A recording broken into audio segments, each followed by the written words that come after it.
akala ko, dahil pala ang iyong magwala. Magbutihan na maghanap muna tayo ng bahay o bahay.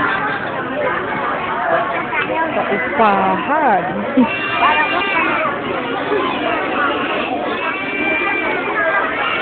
Bakit may kambing? Bakit may kambing, me? Kanina naupuan mo. Unang bahay na kanilang pinuntahan. Ito?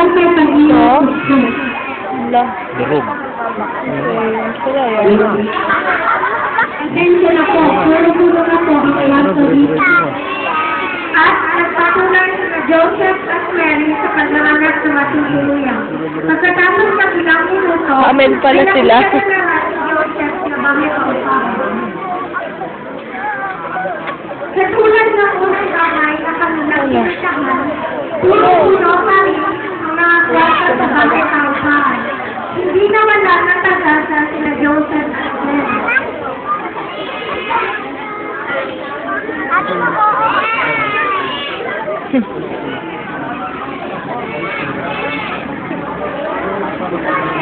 Ako na pagkita tayo dahil ng bahay pa upahan. Biglang nakalala si Mary ng sakit ng tiyan. Ano yung diyan?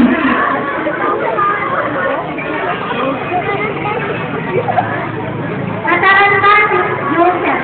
Hindi niya alam kung anong gagawin. Nakakita si Joseph ng isang bahay. Kapasok na ang may-ari sa loob ng bahay. Narinig ng may-ari na may sumisigaw ng tulong. Pagkatapos ng ilang diskusyon sa may-ari ng bahay at kay Joseph, Meron pa po bang mga liwasan?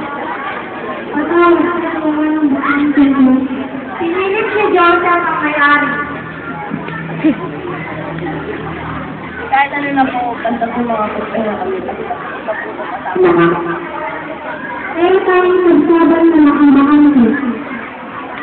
Ayos na po yun. Nakakapag kami. At pinatuloy na sila ng may-ari.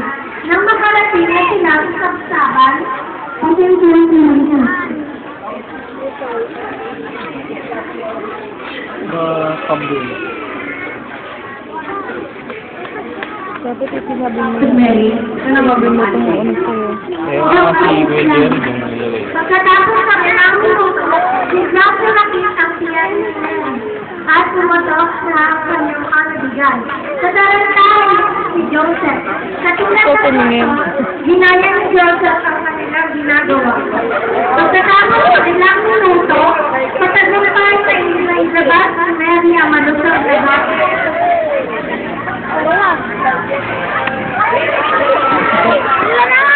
Tain ng bata yan. Malusog ka ba? Ay, malusog ng anak mo. Sabihan mo ito.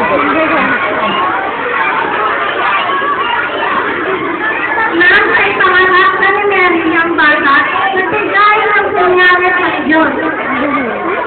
Ang kanyales na ito ay ang kanitin na ituloy. Nakita ito ng tatlong haring magong at silang nagpapangalaga ng tupa. Lumakas sila. Sinundan nila ang tala. Nagpatuloy ang tatlong hati sa kanilang paglalakbay na ilang linya pa ang layo sa pinaroroonan ng ituloy.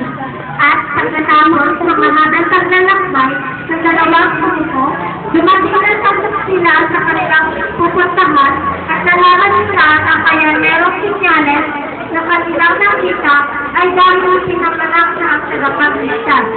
Ang tatlong hari ay nag-alay ng ginto, insenso, mira, at ang mga tagapagpangalaga naman ng supa ay lumuhod sa nagsusuran. Hanggang sa katulupunan, patuloy na sila siniwang ang Pasko upang malalaman ang kapangalaman ng Jesus. Ang Pasko ng panahon ng pagmamahalan, pagbibigayan, kahit sana May araw. araw-araw.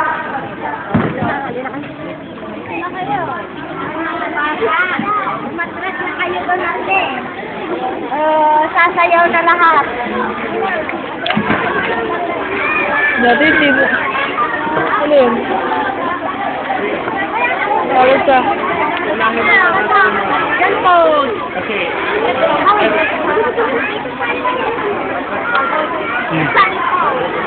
Wala ba?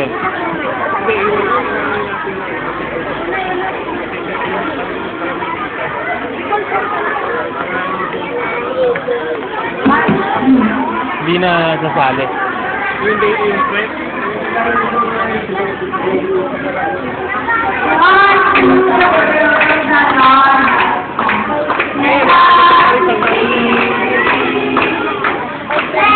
Ano ba?